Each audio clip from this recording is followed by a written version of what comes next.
Hi, welcome back. Today I'm going to jump right into it. I had probably the best compliment I've had in a very long time. I had someone walk up to me and say, thank you. Thank you for being inspiration. I just wanted to share with you that I've lost 20 plus pounds by watching and paying attention to what you're doing. I was flabbergasted. I was taken aback. So anyways, today what I want to do is go into that story and share with you the conversation that I had with them and basically what I told them and some advice that I gave. Maybe it'll help you. Or it may bring up other questions that you might have. Again, this is Kevin. This is Kevin Navigates, and I'm trying to navigate through a better financial independent life that's healthier and longer lasting. So anyways, let's jump right into it. So this gentleman that I had this conversation with yesterday, I've known for a very long time. He has been paying attention.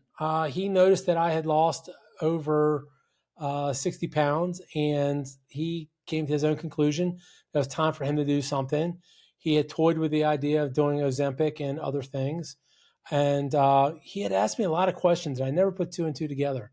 It just kind of shows that you never know what's on someone's mind. I noticed yesterday, before he even said anything to me, I thought he looked different, but I didn't even put two and two together that it was the weight loss. The conversation kind of went like this. Let me give you a little bit of the backstory on it. We've known each other for a very long time in construction, working on custom houses, building different projects.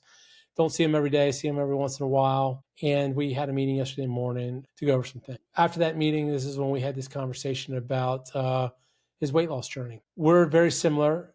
He's 4 years older than I am. We started almost at identical weight. I was 316, he was 317. We're both roughly the same height, within an inch of each other. So very, very much same body age makeups. I asked him, I said, how's it going? What do you think? He goes, I like it, but I think I'm at a stall. He's in the low 290s now. It's not coming off the way it was, and he's having some cramping issues. So the first thing I'll jump into is the cramping issues. And I asked him what he was doing. He told me that he was drinking water and that he would get cramps in his legs and different things. So I just kind of went over what my regimen is, and I'm going to go over it with you real quickly here. We looked at water when we first decided to become healthier, and we put in an RO system, a reverse osmosis, to strip everything out of our water. I asked him what kind of water he was drinking. He said it was coming from a city tap. We went to the RO route because after getting our water analysis from our local municipality and seeing the fluoride and everything else in it, we stripped it out. So we build our water back up. Now, how we do that is I make up two big containers of water every day, one for me, one for the family. In that, I use several things. The things that I use is I use Elements packages like these, and this is the non-flavored version of it. It has 1,000 milligrams of sodium, 200 milligrams of potassium, and 60 milligrams of magnesium. So I put that in the water. Occasionally, I do use one of the flavored ones. This happens to be citric acid, which again has the same 1,000 milligrams of sodium, 200 milligrams of potassium, 60 milligrams of magnesium, but it also has stevia in it as well.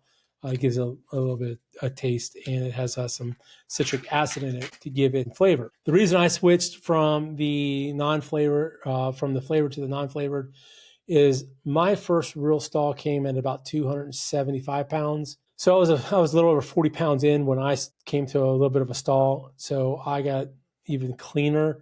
And so I eliminated the stevia, was one element that I eliminated from the diet, and several other things. I don't know that necessarily the stevia was causing it, but I just eliminated it to make it easier. I also add in this from Keto Chow. This is their electrolyte drops. It also has magnesium, potassium in it as well. So I add, you can see this comes in the form of droppers.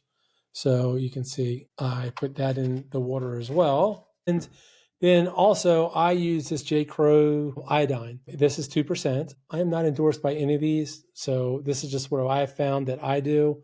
I put a full dropper in the iodine into my water. My water is about 1.5 gallons containers in each. Again, I'm putting things back in. The other things that we do use is the Redmond salt. It comes from Redmond, Utah, from a lake out there, a dried lake. I'm not endorsing it. There are a lot of different salts that you can use. I don't use iodized table salt. try to get as natural as possible. There's a lot of research that's come out about salts, and I'll jump into that later.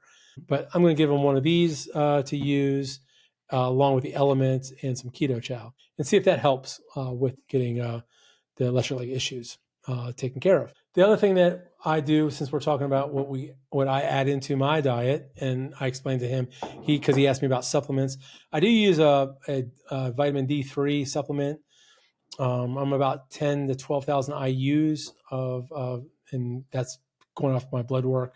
That puts me in the higher range of the vitamin D3 in myself.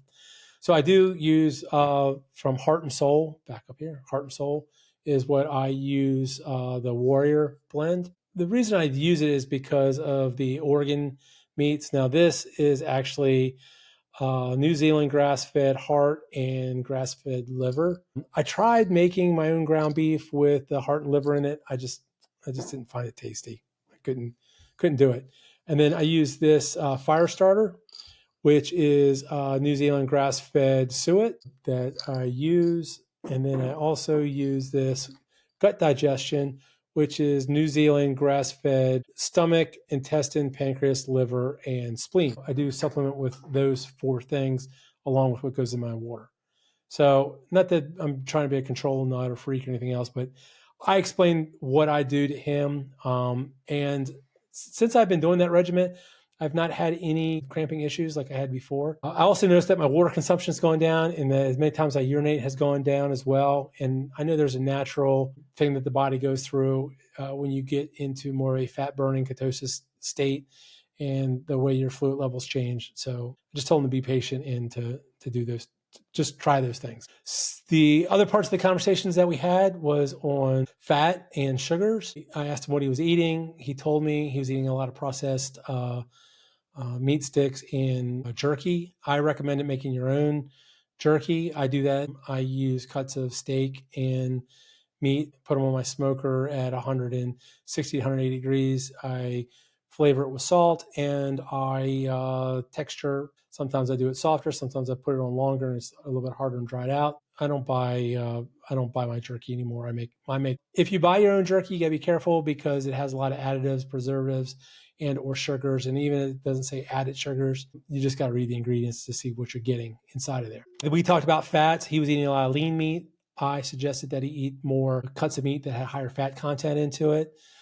That would help with his fat loss as well. And so we talked about ribeyes, chuck roast, just the fattier meats, more marbled style meats. Don't overcook them, type things. And ground beef, getting the 80-20, 70-30, the higher fat contents of ground beef as well. It also helps. He expressed some concerns about, the expense of the diet. And I said, there's ways to get around it. And there's all kinds of hacks for when you're out and about to eat healthy as well. One of the things I did around the holidays, because it was busy, was McDonald's had a McDouble special where you could get, I'm not endorsing McDonald's or fast food. You could do this at Five Guys or anybody else, but you could get 2 McDoubles, which is 4 patties for $4 and some cents. I usually didn't eat the cheese. I ate the patties, put everything else in the bag. The bag weighed more than what the patties were. I ate the 4 patties and I was fine. So for $4, it was a pretty cheap meal to have. I didn't do it a whole lot, but again, I did it. I've learned to stay clear of restaurants as much as I can. I am not a social snob, so I still go out and I just pick and choose what I eat. I just make the best decision that I possibly can and the cleanest I can at the time. Not perfect, not trying to be perfect, but also, carbs and sugars are for fun. There's a doctor in Europe that says that all the time. I listen to her give her opinion on carbs and sugars. So with that, we talked about the inflammation. A lot of the fluid that he was losing was because of the inflammation and the excess fluid that he was having. He actually confided to me that he was feeling better. He's had chronic back pains. He's had 3 back surgeries and has had a lot of back issues. He told me that sometimes he couldn't tie his shoes or bend over to do his shoes. And if he did, he would lose his breath. He actually told me that he could actually bend over, tie his shoes, not lose his breath. And he was in somewhat amazement of how much even better he was feeling. And those are all side things that I have experienced myself by eating more of a carnivore animal-based diet. So we just kind of really talked about those elements of what you're eating. He was he was following a calorie restriction model because that's what he's known his whole entire life, trying to keep around 2,000, 2,500 calories. I recommended not doing that. Eat until you're full. Only eat when you're hungry. Now, it sounds counterintuitive, eat as much as you want, but I know that's what I do. I do very well at it. When I first started the diet, I was eating a steak and a half per sitting. Now I'm eating a half to 3/4 of a steak per sitting. So my body's naturally cut back on what it takes to fill me up. And also, I've noticed, along with not the frequency, I don't snack like I did in different, I used to snack and have cravings for sugar. All that's gone. I also reinforce the fact that your taste buds change every 28 days.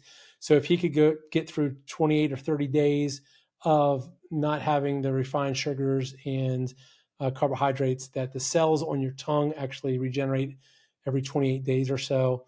So then those cells, when they come back, they're going to be much more sensitive than they were before. I've actually noticed that I can tell even in meats, if I eat someone prepares something, I can pick up on if there's sugars or something else in the meat because my taste buds are actually a lot more sharper than what they were. It's kind of crazy. We talked about alcohol. He was a big beer drinker. Alcohol is basically sugar and carbs, or just want to just call it sugar. He's cut that way back. So there's a lot of reasons why he's hit this little plateau or stall. But the bottom line is that he's feeling better. He's lost over 20 pounds. He's doing it. And I'm so excited for him. I hope that this little video kind of gives you some of the knowledge that I've picked up from others and the research that I've done. So if there's anything I can do to help you, like I've helped him, I'm trying to get him to come on here so we can have a conversation and talk about it. But I'm just so pumped that I was able to help somebody along with helping myself. So I wish you the best, and I'll catch you on the next one. Thank you.